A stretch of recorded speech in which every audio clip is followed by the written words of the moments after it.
हे फक्त प्रेससाठी आहे, तुमच्यासाठी नंतर माईकमध्ये बोलणार आहे।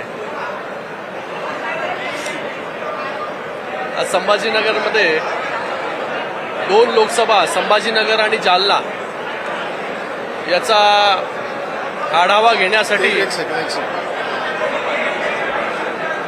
प्रिंट मीडियाला काय सांगतो?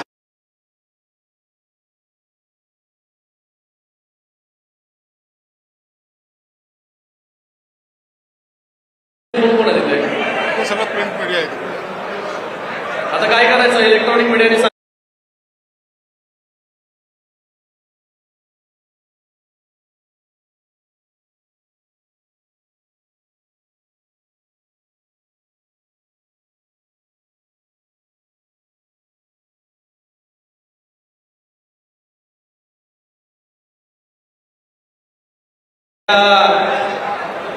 पत्रकारांचं इथे स्वागत करतो मी। आज संभाजीनगर इथे छत्रपती संभाजीनगर आणि त्याचबरोबर जालना या दोन्ही लोकसभेच्या आढावा बैठकीसाठी उपस्थित आमचे पालकमंत्री संजय शिरसाट साहेब, मंत्री उदयजी सामंत साहेब, गुलाबराव पाटील साहेब, त्याचबरोबर अब्दुल सत्तारजी, संजनाताई, त्याचबरोबर सर्वच म्हणजे खासदार भुमरे साहेब असतील, जयस्वालजी असतील, बोरनारेजी असतील, हिम्मत उडाणजी असतील, सर्व माजी आमदार, सर्व नगरसेवक असतील, जिल्हा परिषदेचे सदस्य, विविध संस्थेचे पदाधिकारी, माननीय मुख्य नेते उपमुख्यमंत्री एकनाथजी शिंदे साहेबांच्या नेतृत्वाखाली त्यांच्या आदेशाने या सगळ्या बैठका पूर्ण महाराष्ट्राभर होत आहेत। आपल्या सगळ्यांना माहिती आहे, नुकतंच नवीन संपर्क प्रमुखांची घोषणा जी आहे ती शिवसेनेच्या माध्यमाने झाली। सर्व संपर्क प्रमुख विविध जिल्ह्यांमध्ये लोकसभेमध्ये जाऊन आढावा बैठका त्यांच्या सुरू आहेत। मला देखील मुंबई आणि ठाणे याची जबाबदारी दिली आहे। मुंबई, ठाणे या सर्व लोकसभेच्या बैठका ज्या आहेत या झाल्या।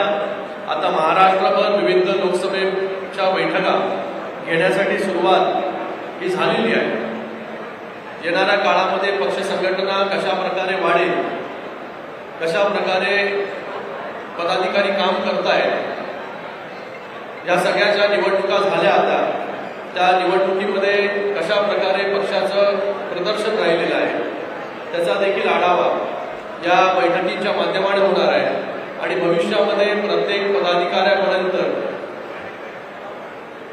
जो गेले अनेक वर्ष शिवसेनेसाठी काम करतोय, कार्यकर्ता काम करतोय, त्याच्या काय समस्या आहेत, त्याला काय अडचणी येत आहेत काम करण्यामध्ये, त्याला या युतीच्या सरकारमध्ये विविध पदांवरती न्याय मिळतोय की नाही, या सगळ्या गोष्टींचा आढावा घेण्यासाठी जे आहे नवीन संपर्क प्रमुखांची नेमणूक माननीय उपमुख्यमंत्री एकनाथजी शिंदे साहेबांनी केली।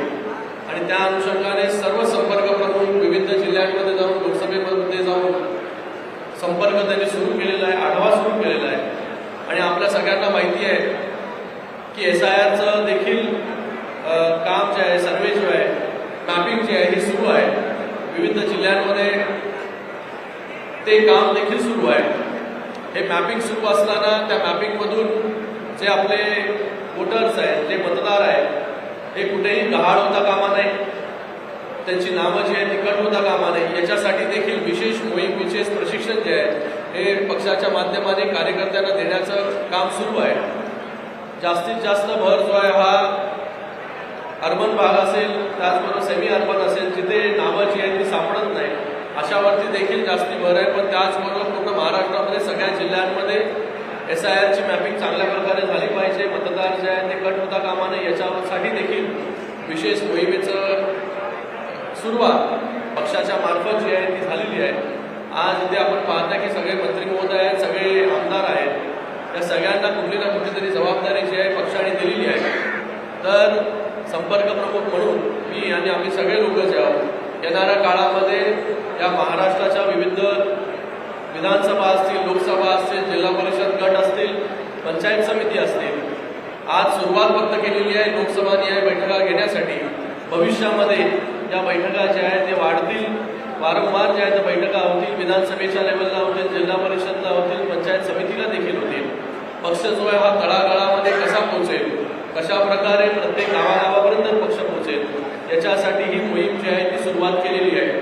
तर मी सगळ्या मंत्रिमहोदयांचं, सगळे खासदार असतील, आमदार असतील, सगळ्यांचं मनपूर्वक इथे धन्यवाद व्यक्त करतो. पदाधिकारी आमचे असतील, कार्यकर्ते विविध जिल्हा परिषद गटातून आलेले आहेत, संभाजीनगर असेल, त्याचबरोबर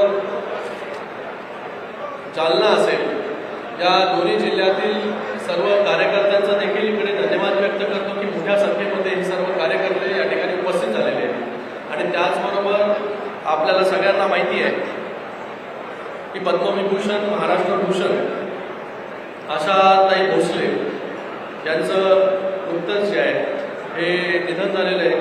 त्यांना देखील या ठिकाणी हा कार्यक्रम सुरुवात होण्याच्या अगोदर पक्षाच्या वतीने आम्ही सगळे लोक जे आहेत हे उभे राहून जे आहे भावपूर्ण श्रद्धांजली जे आहे हे व्यक्त करणार आहोत.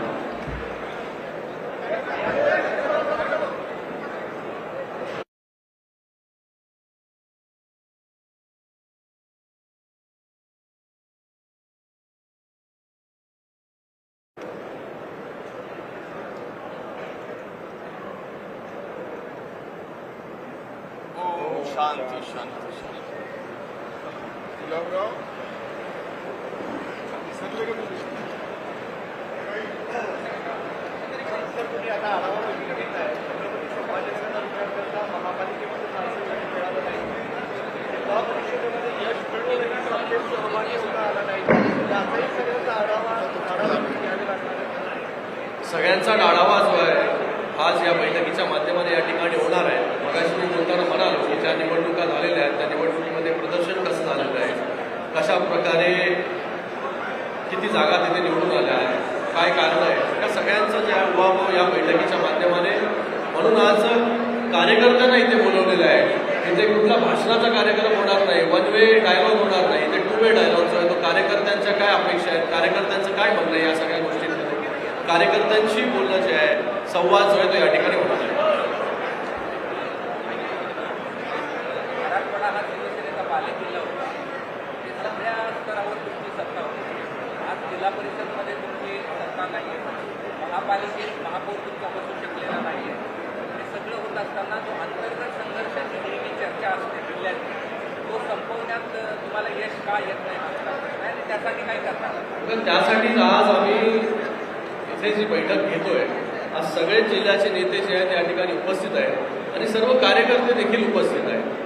तर मला वाटतं गेले अनेक 2022 पासून आपण पाहताय की सतत निवडणुका ज्या आहेत त्या निवडणुका आहेत. आणि आपण महाराष्ट्रामध्ये जर पाहिलं की जेवढ्या निवडणुका झाल्या, विधानसभेमध्ये शिवसेनेला मोठं यश आहे त्या ठिकाणी मिळालं.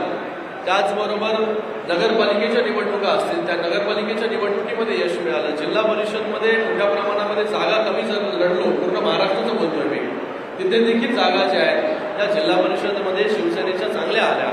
आता जिथे कमी जागा आल्या, जिथे यश मिळालं नाही, तिथे येणाऱ्या काळामध्ये संघटना कशी मजबूत होईल, त्याच्या अंतर्गत काय काय कारण आहे, याच्यासाठी ही बैठक बोलवली आहे. जिल्हा परिषदेत चांगल्या जागा आहे, पण भाजप कुठेतरी डॉमिनेटिंग झालं आहे, त्यामुळे तुम्हाला सत्तेतून बाहेर राहावं लागतं. बघा, या सगळ्या गोष्टी ज्या आहेत मला वाटतं युतीमध्ये कुठले निर्णय घ्यायचे नाही घ्यायचे, काय करायचं हा पूर्णपणे अधिकार जो आहे शिंदे साहेबांचा आहे. ह्या सगळ्या गोष्टी ज्या आता झाल्या गोष्टी, जिल्हा परिषदेच्या निवडणुका झाल्या, नगरपालिकेच्या निवडणुका झाल्या, आता भविष्यामध्ये पुढे कुठल्याही निवडणुका ज्या आहेत त्या आता या जिल्ह्यांमध्ये नाही आहेत 3 वर्ष. तर याच्यामध्ये कुठे आम्ही कमी पडलो, कुठे आम्हाला आत्मपरीक्षण करायचं आहे, या सगळ्या गोष्टींचं देखील जे आहे तो उहापोह या बैठकीमध्ये होईल आणि येणाऱ्या अशा अनेक बैठकींमध्ये होत राहील. सातारा असेल, छत्रपती संभाजीनगर असेल, तुम्हाला विरोधात इतर पक्षातला असल्यापेक्षा तुम्ही स्वतःचा मित्रच विरोधक या ठिकाणी झालेला आहे. त्यावरती फारसं काय तुम्ही त्याच्यावरती तुम्हाला सगळ्यांना माहिती आहे की कशा प्रकारे जे आहे हे उदयजी सामंत असतील किंवा आमचे अनेक मंत्री असतील, आमदार असतील, स्वतः शिंदे साहेबांनी याच्यावरती जे आहे ते आपलं मत जे आहे ते प्रकट केलेलं आहे. शिवसेना त्या स्टाईलला ओळखले जातात, ते काय दिसत नाही आपल्या मित्र पक्षाच्या तुम्हाला काय मारामारी करायची? मारामारी नाही, पण ती जी स्टाईल आहे ना, अरे स्टाईल आहे, त्याच्यामुळेच आज जे आहे हे शिंदे साहेबांच्या नेतृत्वामध्ये कमी जागा लढून सुद्धा विधानसभेमध्ये 75% पेक्षा जास्त स्ट्राईक रेट हा शिवसेनेचा राहिला. नगरपालिकेमध्ये कमी जागा लढून सुद्धा शिवसेनेच्या सगळ्यात जास्त जागा आल्या आणि जिल्हा परिषदमध्ये देखील जे आहे आम्ही कमी जागा लढल्या, कमी वेळेमध्ये लढल्या, तरी देखील तिथे यश जे आहे ते चांगल्या प्रकारे मिळतंय. ह्या सगळ्या गोष्टी अलायन्समध्ये जेव्हा आपण असतो, घराघरामध्ये पण सगळ्या गोष्टी होत असतात, तर आमच्या या अलायन्सच्या अंतर्गत ज्या काही गोष्टी आहेत त्या आहेत. भविष्यामध्ये पक्ष संघटना, पक्षाची ताकद कशी वाढेल याच्यासाठी आमचे प्रयत्न असतील. थोडं राजकारण केलेलं आहे. NCERT ला मराठा साम्राज्याचा इतिहास हे चॅप्टर्स त्यांच्या अभ्यासक्रमांना वगळले. NCERT मला अजून त्याची माहिती नाही, माहिती घेऊन नक्कीच त्याच्यावरती मत प्रकट करेन. पण अशा जर सगळ्या गोष्टी झाल्या असतील तर त्याच्यावरती नक्कीच जे आहे ॲक्शन जे आहे ते सरकारच्या माध्यमाने घेतलं पाहिजे.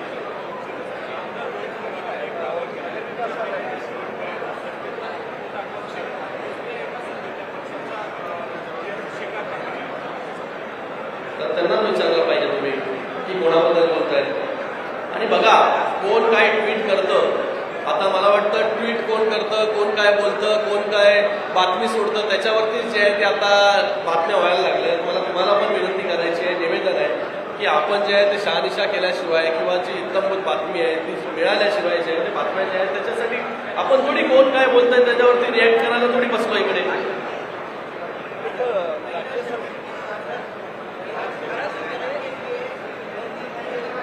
विशेष अधिवेशन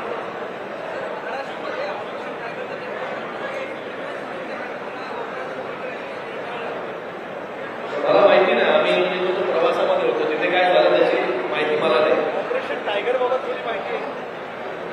अरे सगळे बसलेत नाही ते टायगर. अजून कुठले पाहिजे तुम्हाला? 16 तारखेपासून जे आहे हे विशेष, त्यांनी तो प्रश्न विचारला की विशेष अधिवेशन जे आहे दिल्लीमध्ये बोलवलं गेलेलं आहे. महिला आरक्षण आणि त्याचबरोबर डिलिमिटेशनचा कायदा जो आहे तो या अधिवेशनामध्ये मला वाटतं पारित करण्यासंदर्भात वेगवेगळे बिल्स जे आहेत हे येतील. नक्कीच त्याच्यामध्ये महिला आरक्षणासाठी 33% जे महिला आरक्षण येणार आहे त्यासाठी जे आहे शिवसेनेचा पूर्णपणे पाठिंबा जो आहे हा सरकारला असतो. धन्यवाद.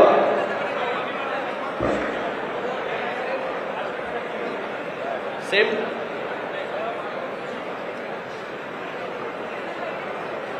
नाही बोला.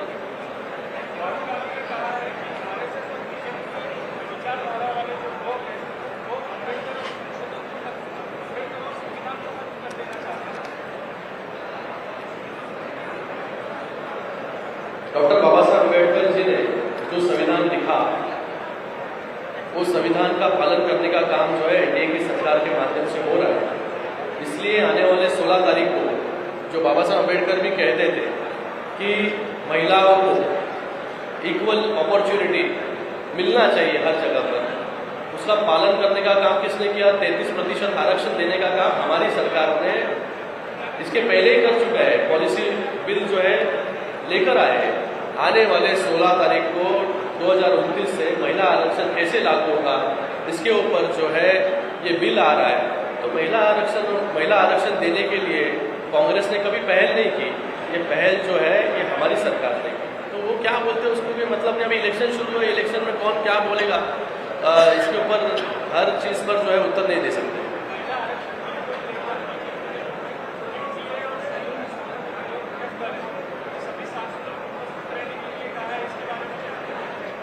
हमारा सबका सहयोगी दल जो एनडीए में है वो सभी लोग आने वाले 16 तारीख से 18 तारीख के बीच में ये बिल के समर्थन में पूरे ताकत के साथ खड़े रहेंगे.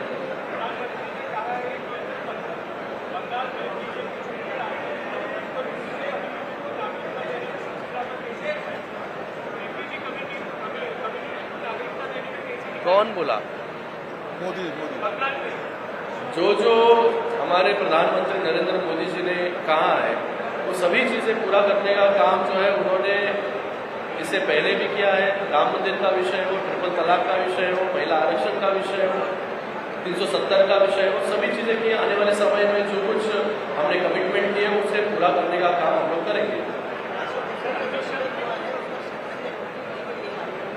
चला मला वाटतं धन्यवाद. खूप खूप सगळ्यांचं आता आमचं बैठक जी आहे आम्हाला बैठक घेऊ द्या. सगळ्या पत्रकारांचं इथे मनपूर्वक धन्यवाद व्यक्त करतो.